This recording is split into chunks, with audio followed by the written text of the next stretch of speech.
behalf of Lori Vallow, who is present in the courtroom. Great, afternoon. Counsel ready to proceed with the matters?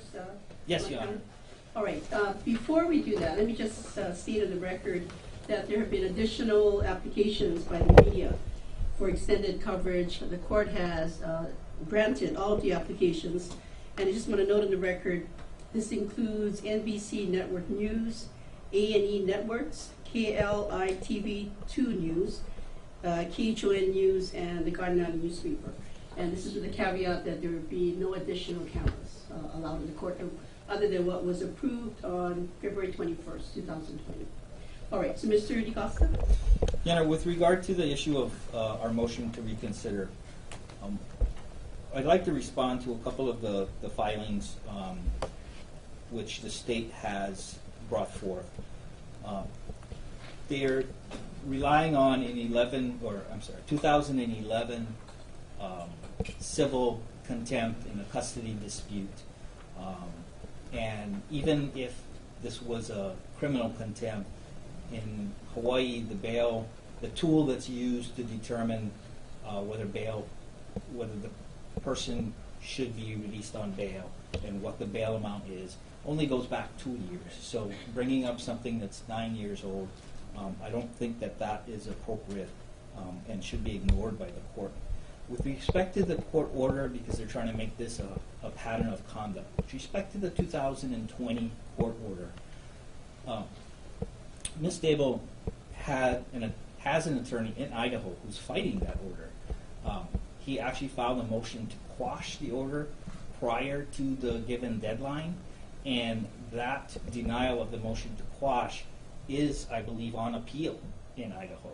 So it's not that she's just flaunting court orders. It's that we have a very old allegation and a recent one that is being appealed and dealt with in the legal process. It's believed that that order was unlawful and should be quashed.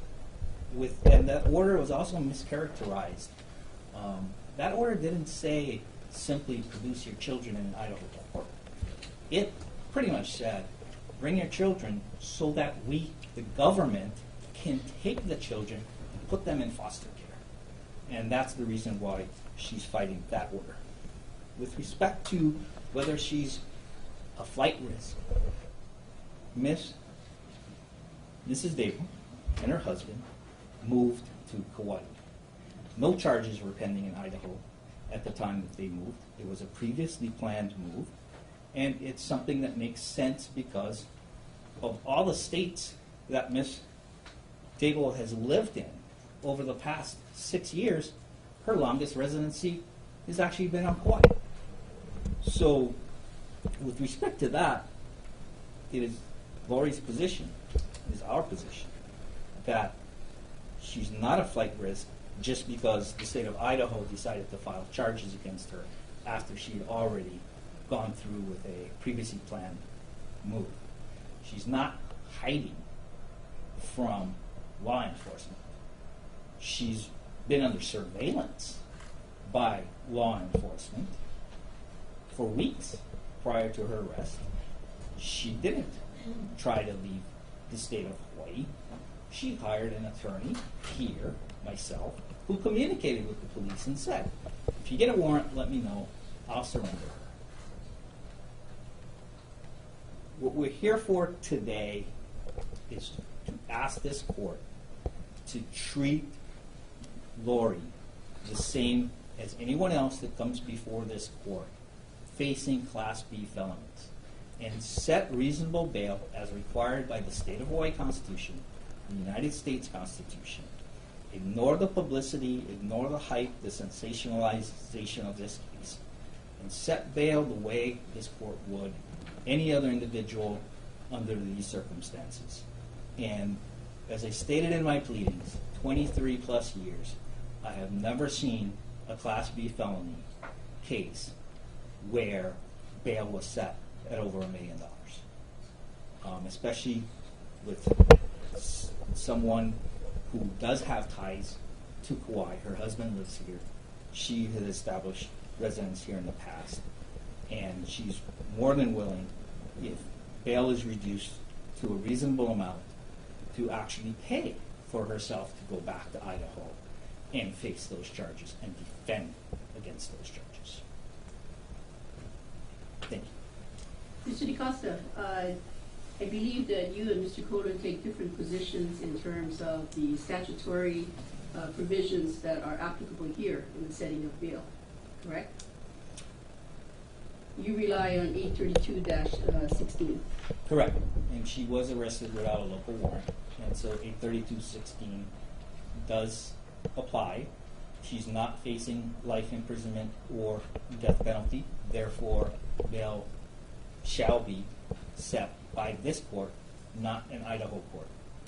You would agree that that statutory provision leaves it to the discretion of the court to set bail? It is within the discretion of the court as long as the court follows Ms. Dable's constitutional rights and sets it at a reasonable amount. And in this case, my argument is that even given all of the arguments made by the state, that $5 million is not reasonable. I think that amount is overly influencing what this court would normally set, because some Idaho judge who's being appealed in another order by Ms. Dable said $5 million. But if this court were to have taken a look at this case with fresh eyes, I do not believe that this court, knowing this court's history, would have set it at over $1 million. And that's the basis of your position in basically alleging or intimating that the court erred in confirming bail at $5 million. Yeah, I don't think there was bail to be confirmed at that point. I believe that 832.16 says, shall bring the person in front of the court for the setting of bail if they're arrested without a local warrant. They didn't bother to get a Hawaii warrant, despite the fact that she was under surveillance, despite the fact that apparently the documents was here on island with an Idaho detective. And they didn't bother to ask for a local warrant, so we have to go by 832.16. And you dispute the position taken by Mr. Kohler that your client is a flight risk. I do not believe she's a flight risk. I do dispute that. And, you know, as I stated in my pleadings, bail is meant to secure the attendance of the charged person, and Ms. Dable has done, ever since meeting with me in late January, has done everything correctly as far as being available to turn herself in if that's what was requested. And I think that's all the questions I have at this time. Mr. Kohler? Judge, nothing has changed about this case since we last addressed bail several days ago, other than that we learned of her past history of defying court orders regarding the custody of her children, not just in 2009 and 2011, but also what was telling in those reports is Joseph Ryan's statements that she has a history of disappearing when the child's custody is at issue. So that is. You're referring back to the 2011. I'm talking about the 2009 and 2011 reports, in which she was civilly found in contempt and charged with judicial interference. So that certainly, in the state's view, is even more reason to. I mean, our position was always that she should be remanded without bail, but in the alternative, the $5 million was appropriate at the time and remains appropriate today.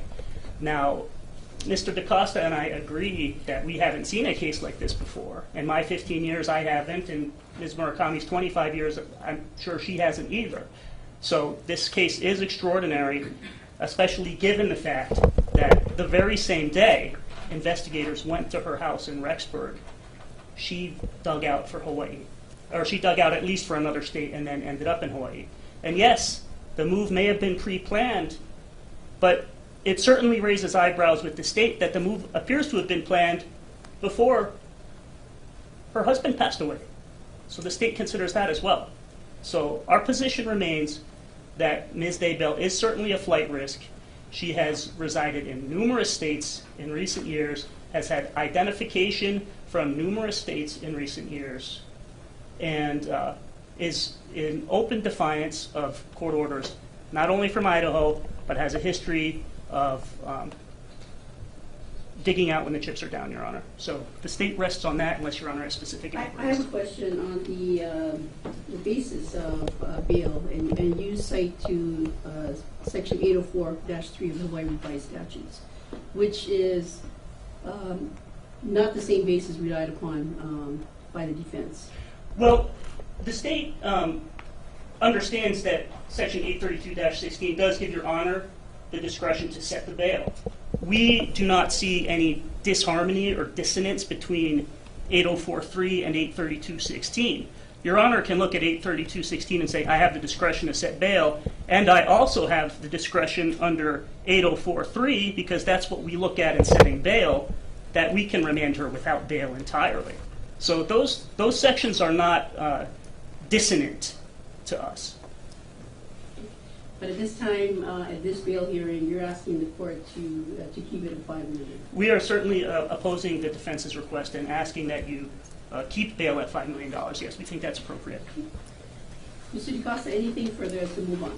Yes, Your Honor, with regard to the 9-year-old civil contempt, she was, I believe, she went to trial on whether she would be found guilty on criminal contempt. Was not convicted.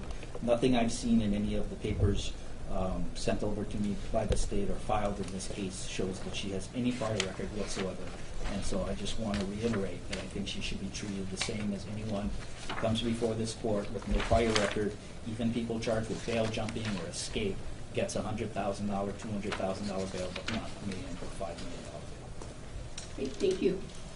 All right, counsel, based on your respective pleadings with the court, including the supplemental memos that were received, your arguments in court this afternoon, the circumstances of this particular case, this court is confirming bail at $5 million. Just want to state on the record, at the prior hearing, the court confirmed bail at $5 million. And let me just state that the plain meaning of confirm means firmly establishes.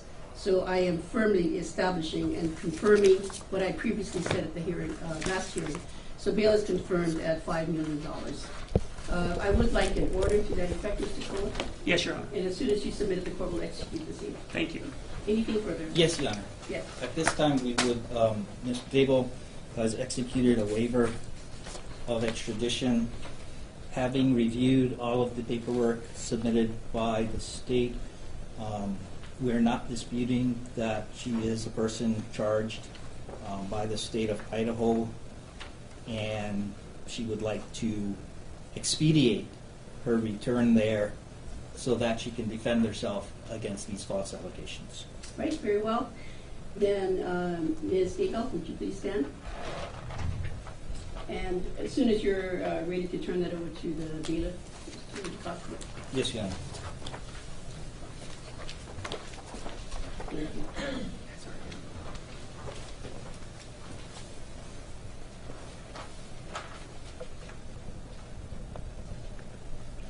Counsel, would you approach? Yes, Your Honor.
You know, Ms. Stable has initialed the changes. Okay. Thank you. All right, Ms. Daybell, I need to ask you questions on the record. I'd like for you to answer out loud and into the microphone that's in the middle of the table. First of all, are you Lori Marie Daybell, also known or formerly known as Lori Marie Vallow? Yes. And how old are you? 46, And in what year were you born? 1973, What's the last grade in school that you completed? 12. And for the record, you can read and write English. Correct. Is your mind clear this afternoon? Yes. Are you under the influence of any alcohol or drugs? No. Are you being treated for any mental illness or emotional disability? No. Now, the court has received from your attorney a document entitled Waiver of Extradition. Can you confirm that this is your signature on page 2 of the document? Yes. And you signed it, excuse me, this afternoon, February 26, 2020. Yes. Did you sign this in front of your attorney? Yes. And did you carefully go over both pages, and including the signature page on page 3, with your attorney before you signed it? Yes. And do you understand what you signed? Yes. All right. Do you have any questions for the court as to the effect of signing a waiver of extradition? And as the court asked you at the last hearing, you understand full well that you have the right to be represented by an attorney at all times. Yes. Now, I also asked you at the last hearing, I'm going to ask you again for the record, you understand that you and your attorney have the right to test the legality of the arrest, Yes. and you understand that you have a right to an extradition hearing. Yes. And you understand that the court expedited the last hearing and set an extradition hearing at your attorney's request. At that time, it's Mr. Hempy, you have Mr. DeCosta today. We set an extradition hearing for Monday, March 2nd, 2020 at 9 a.m. Correct.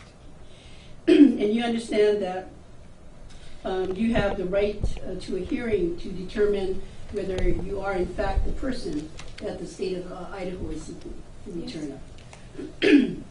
And you understand that by signing this waiver of extradition, you are giving up your right to the hearing that this court set for Monday, March 2nd at 9 a.m. Yes. And you, by signing this waiver of extradition, you are basically telling the court that you will go voluntarily and willingly with an agent that is sent from the state of Idaho back to the state of back to the state of Idaho. Yes. And you understand that traveling back to Idaho, this waiver of extradition would also cover any other states that you may pass through. Yes. All right. Any questions before the court makes its finding? No.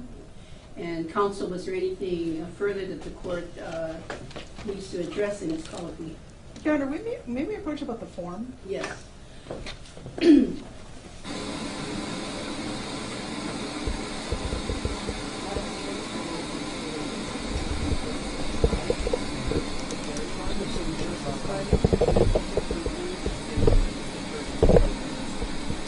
You're talking about the question. Yes, we can take care of it. Okay.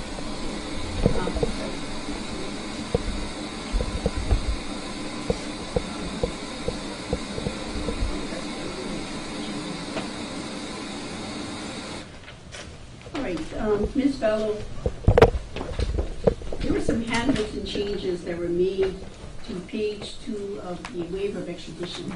Can you confirm that those are your initials that were made to the changes? Yes.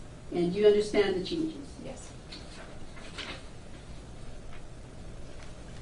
All right, so referring you to the language in the waiver of extradition, it says in the second paragraph that you've been fully informed of the charges against you that were brought by the state of Idaho. And this court did, on the record at the last hearing, go over those charges with you. Do you wish for the court to identify those charges again? No.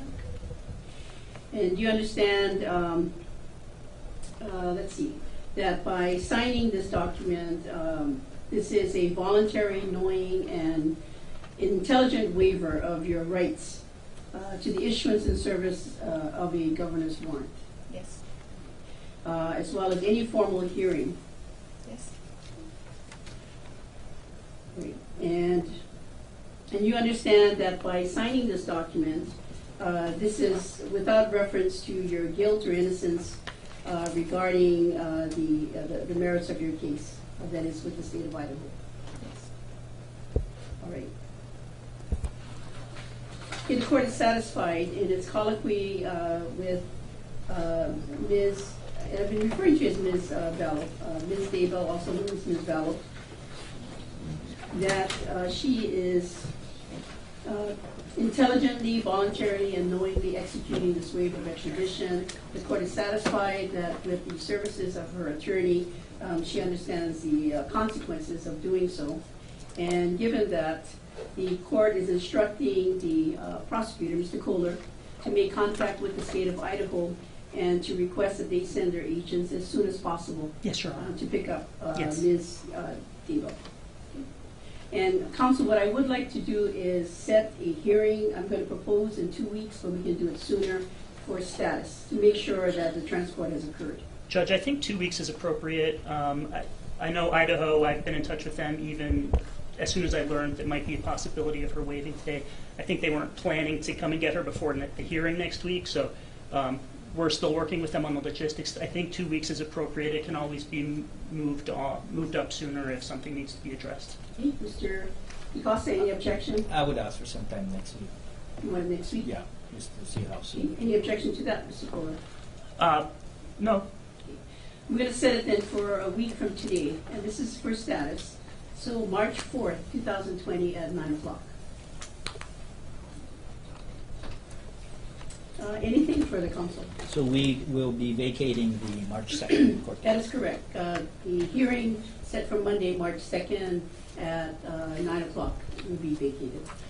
And to address Mr. DaCosta's motion, it'll be either withdrawn or denied as moot, or You mean the request for the hearing? the motion for recon. Well, I think she just denied it. Oh, it's so denied, I'll- okay. I'll That's waive correct. I signature mean, on the order. we've gone through the bail hearing Okay. prior to the waiver. And because now that she's waived, she cannot post bail at all, not even the $5 million. She's held pending to pick up, just under the statute. Correct? Well, 5 million was the equivalent of Right. no bail. So Okay. she's now Idaho has authority over her. That is correct. That is correct. Okay. Anything further? No. Okay, then, there being nothing further, court is adjourned. Thank you. All rise.